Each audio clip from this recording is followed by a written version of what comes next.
Welcome to one and all in query classes. Myself Nikhil Sharma. जैसा कि board पे लिखा हुआ है, आज हम किस टॉपिक के बारे में पढ़ने वाले हैं? Nucleic acid. ये टॉपिक इंपॉर्टेंट होने वाला है बीएससी के स्टूडेंट्स के लिए, और 12th केमिस्ट्री के बच्चे भी इसको पढ़ सकते हैं। ज्यादा बेसिक चीजें नहीं बताऊंगा मैं, पर फिर भी पढ़ सकते हैं। तो आज हम क्या पढ़ने वाले हैं कि न्यूक्लिक एसिड होता क्या है और ये किन चीजों से मिलकर बना हुआ है। ये जिन चीजों से मिलकर बनता है वो किन चीजों से मिलकर बनी हुई है, कहां पर प्रेजेंट होता है, इसका वर्क क्या होता है।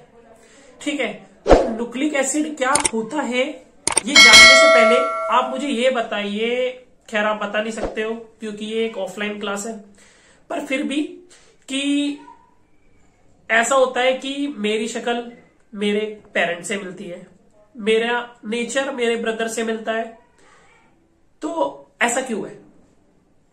It is due to nucleic acid, या न्यूक्लिक एसिड ना बोल के आप बोल सकते हो it is due to chromosomes. ठीक है, अब ये पढ़ा न्यूक्लिक एसिड रहे थे, क्रोमोसोम्स कहां से ले आए तुम? तो देखो भाई, हमारे ह्यूमन बॉडी के अंदर क्या होती है? सेल्स होती है। ये सेल है, ये सेल का सेंटर है जिसको तुम क्या बोलते हो? न्यूक्लियस। इस न्यूक्लियस के अंदर क्या प्रेजेंट होते हैं? क्रोमोसोम्स। और ये क्रोमोसोम्स किन चीजों से मिलकर बना हुआ है? दो चीजों से मिलकर बना होता है, जैसे कि हमारा प्रोटीन और दूसरा आपका न्यूक्लिक एसिड। तो ये जो हमारा कैरेक्टर ट्रांसमिट होता रहता है एक जनरेशन से दूसरी जनरेशन तक, it is due to these chromosomes. और ये क्रोमोसोम्स किससे मिलकर बने हुए हैं? न्यूक्लिक एसिड से। तो घूम फिर के बाद यही आ रही है न्यूक्लिक एसिड पे कि ये जो ट्रांसमिशन ऑफ कैरेक्टर है एक जनरेशन से दूसरी जनरेशन तक, ये किसकी वजह से है? Due to nucleic acid. अब इसीलिए इस न्यूक्लिक एसिड को बोला जाता है कि ये लिविंग ऑर्गेनिजम्स के अंदर एक बहुत इंपॉर्टेंट मैक्रोमोलिक्यूल है। ठीक है, अब दूसरी बात, ये दो तरीके का होता है न्यूक्लिक एसिड भी। इसके दो टाइप है, एक आरएनए और एक डीएनए। आरएनए बोले तो राइबोन्यूक्लिक एसिड, डीएनए बोले तो डीऑक्सी राइबोन्यूक्लिक एसिड। अब बात यह है कि न्यूक्लिक एसिड बनता किन चीजों से है। अभी आरएनए और डीएनए के बारे में आगे डिटेल में बात करेंगे, फिलहाल बस ये याद रखो कि न्यूक्लिक एसिड दो तरीके का होता है, आरएनए और डीएनए। बात यह है कि न्यूक्लिक एसिड किन चीजों से मिलकर बना हुआ है, आया कहां से ये न्यूक्लिक एसिड? क्रोमोसोम्स तो ठीक है, इन दो चीज से मिलकर बन गया, पर न्यूक्लिक एसिड किस चीज से मिलकर बना? ठीक है, कमेंट में ये भी लिख के बताना कि प्रोटीन किस चीज से मिलकर बनता है। ठीक है भाई, अब न्यूक्लिक एसिड किस चीज से मिलकर बनता है, बात ये है। तो न्यूक्लिक एसिड छोटी छोटी मोनोमेरिक यूनिट से मिलकर बनता है, जिन मोनोमेरिक यूनिट्स को हम क्या बोलते हैं? न्यूक्लियोटाइड्स।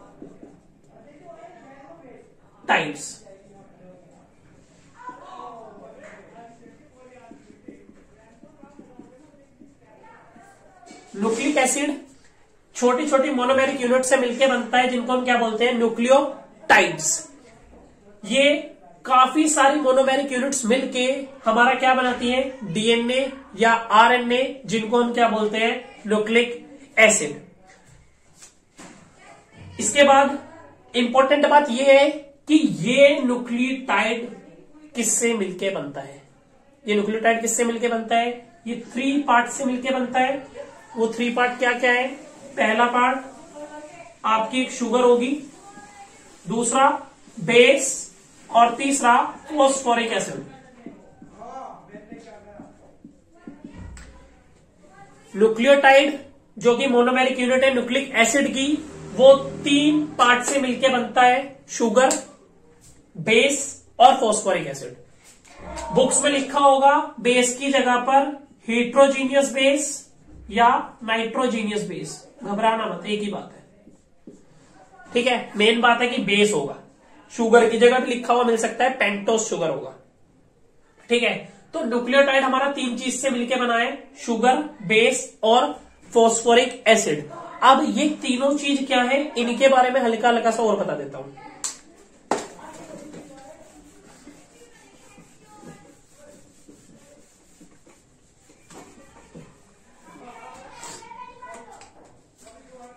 देखो भाई, ये हो गया हमारा न्यूक्लिक एसिड। न्यूक्लिक एसिड किससे मिलके बना? न्यूक्लियोटाइड। ठीक है भाई। और ये न्यूक्लियोटाइड कि कितने पार्ट से मिलके बना है? 3 पार्ट से। पहला बेस, एक तुम्हारा sugar, and the third one is phosphoric acid. ठीक है, इसका छोटा सा अपने पेपर में ब्लॉक डायग्राम भी बना देना, जैसे कि यहां पे शुगर,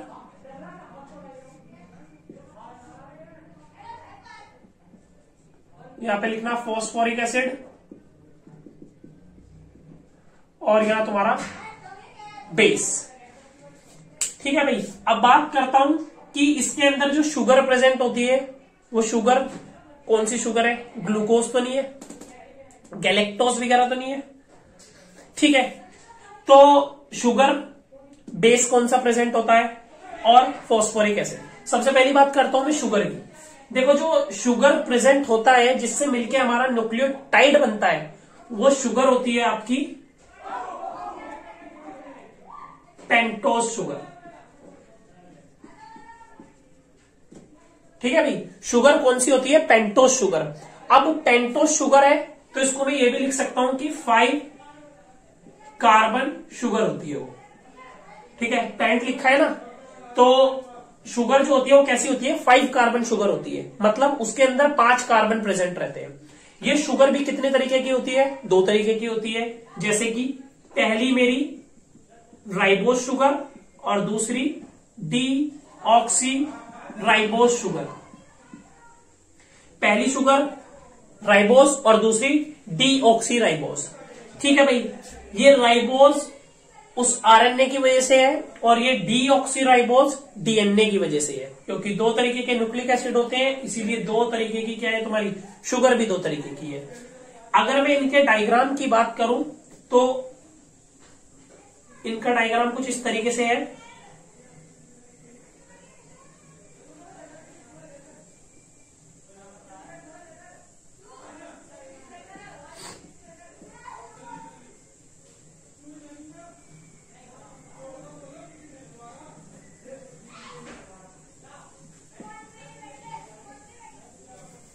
ये आपका डायग्राम है किसका? राइबोज शुगर का। ठीक है, जिसमें सेकंड, थर्ड और फर्स्ट तीनों पोजीशन पे आपको OH ग्रुप दिख रहा होगा। ठीक है, ऐसा ही डायग्राम डीऑक्सी राइबोज शुगर का भी है, बस अंतर केवल ये होगा कि सेकंड कार्बन की पोजीशन पर जहां OH है ना, वहां पे इसका नाम देखो आप क्या है? Deoxy ribose. डी मतलब हटेगा, क्या हटेगा? ऑक्सीजन। तो सेकंड पोजीशन से आपका ऑक्सीजन हट जाएगा और केवल क्या रह जाएगा? हाइड्रोजन रह जाएगा। ये किसका डायग्राम बन जाएगा? आपका डीऑक्सी राइबोज का। अंतर बस ये है कि सेकंड पोजीशन पे आपका OH रहेगा किसमें? राइबोज शुगर में, और डीऑक्सी में साफ उसके नाम में लिखा हुआ है कि डीऑक्सी मतलब ऑक्सीजन हटेगा, तो सेकंड पोजीशन से ऑक्सीजन हट जाएगा, केवल हाइड्रोजन रह जाएगा। ये इन दोनों के डायग्राम में डिफरेंस है, बस छोटा सा। ठीक है, शुगर 2 तरीके की होती है, राइबोज और डीऑक्सी राइबोज। राइबोज में सेकंड पोजीशन पर भी OH रहेगा और डीऑक्सी राइबोज में सेकंड पोजीशन पे OH नहीं रहेगा। इनके डायग्राम्स के बारे में डिटेल में बात करेंगे हम बाद में। ठीक है, अभी तो मैं बेसिक सा बता रहा हूं बस। दूसरी चीज है, ये था शुगर। इसके बाद में बात करता हूं तुमसे किसकी? बेस की। ठीक है भाई, अब बेस कैसा बेस होगा इसके अंदर? बात ये है, देखो भाई, इसके अंदर जो बेस होगा वो कैसा होगा? पहली बात तो हेट्रोजीनियस होगा। हेट्रोजीनियस का मतलब है कि तुम्हें बेंजीन रिंग मिलने वाली है। ठीक है भाई, दूसरी चीज ये कैसा होगा? नाइट्रोजीनियस बेस होगा। नाइट्रोजीनियस बेस का मतलब है कि बेंजीन रिंग तो मिलेगी, साथ ही साथ उसमें एक नाइट्रोजन भी लगा हुआ जरूर मिलेगा। एक तो जरूर होगा, 2 भी हो सकते हैं, 3 भी हो सकते हैं। ठीक है, अब बेस जो होते हैं ये भी 2 तरीके के होते हैं। क्या, कौन कौन से भैया? ये 2 तरीके के बेस होते हैं, प्यूरिन और पिराडिमिन। प्यूरिन जो होता है आपका 2 रिंग से मिलकर बना होता है, एक 5 मेंबर रिंग है और एक 6 मेंबर रिंग है। जो 6 मेंबर रिंग होती है वो क्या होती है, पिराडिमीन, और जो 5 मेंबर रिंग होती है वो कौन सी होती है, इमिडाजोल। इन 2 रिंग से मिलकर बनता है हमारा प्यूरिन बेस, और हमारे जो पिराडिमीन होता है वो केवल एक सिंगल रिंग से मिलकर बना होता है। ठीक है, अब बात यह है कि ये प्यूरिन जो है ये भी 2 तरीके का है, और जो पिराडिमीन है ये भी 3 तरीके का है। ठीक है भाई, अब ये जो प्यूरिन है इसके 2 पार्ट कौन से हैं, और जो पिराडिमीन है इसके 2 पार्ट कौन से हैं। तो जो हमारा प्यूरिन है इसके जो 2 पार्ट है उनका नाम है, एक है हमारा एडिनिन और दूसरा ग्वानिन। इन दोनों में क्या डिफरेंस है, इनके स्ट्रक्चर में क्या डिफरेंस है, इसके बारे में हम अगली वीडियो में बात करेंगे। और जो हमारा पिराडिमीन है इसके भी 3 पार्ट है, कौन कौन से, यूरेसिल, एक आपका थाइमीन और एक आपका साइटोसिन।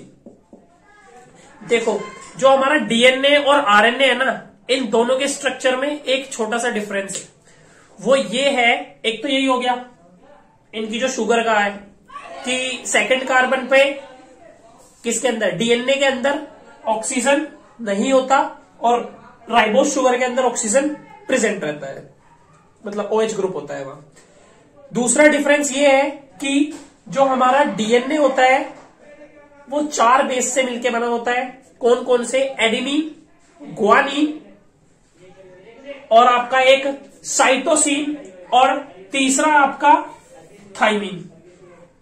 ये जो यूरेसिल है वो डीएनए के अंदर नहीं होता।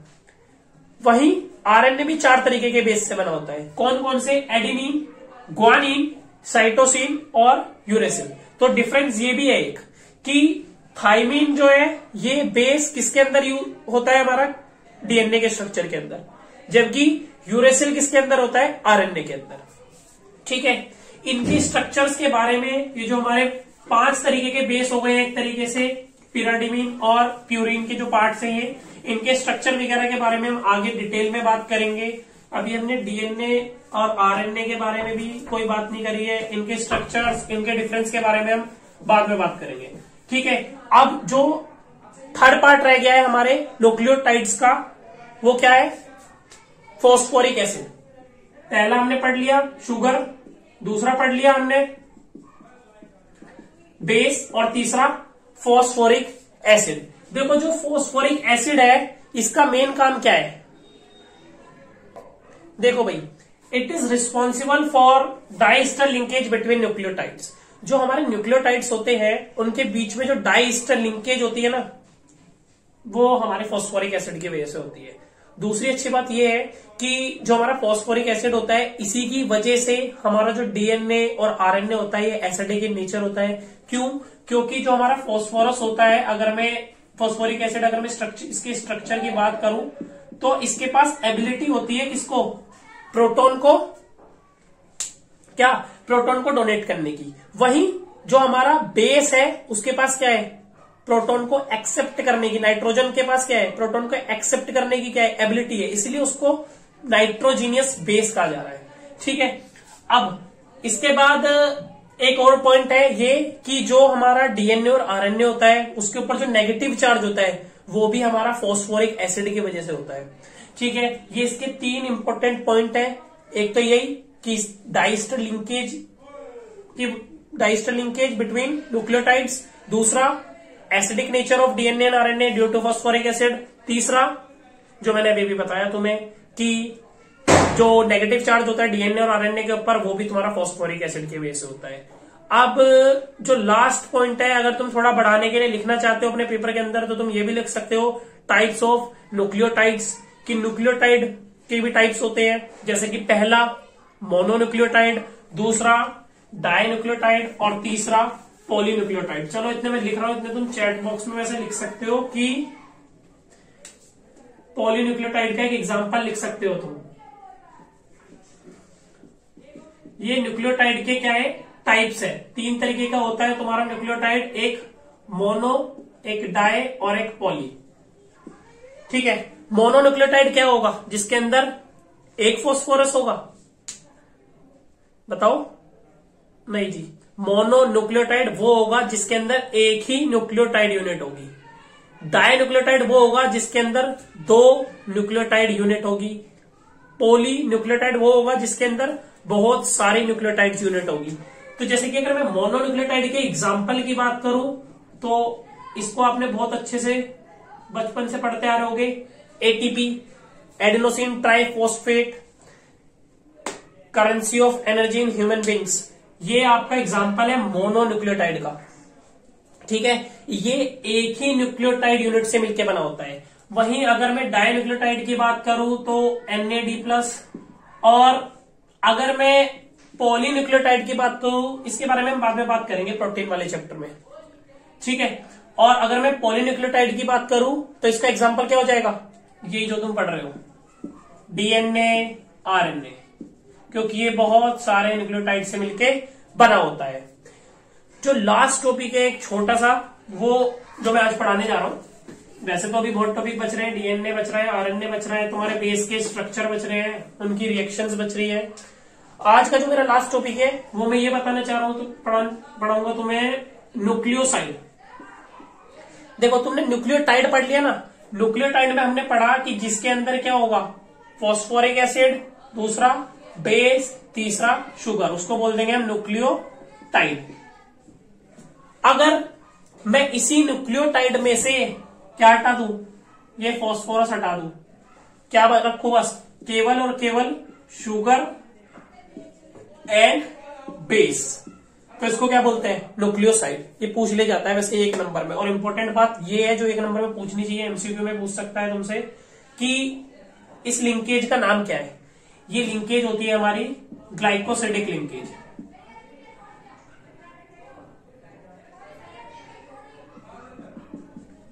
Glycosidic linkage.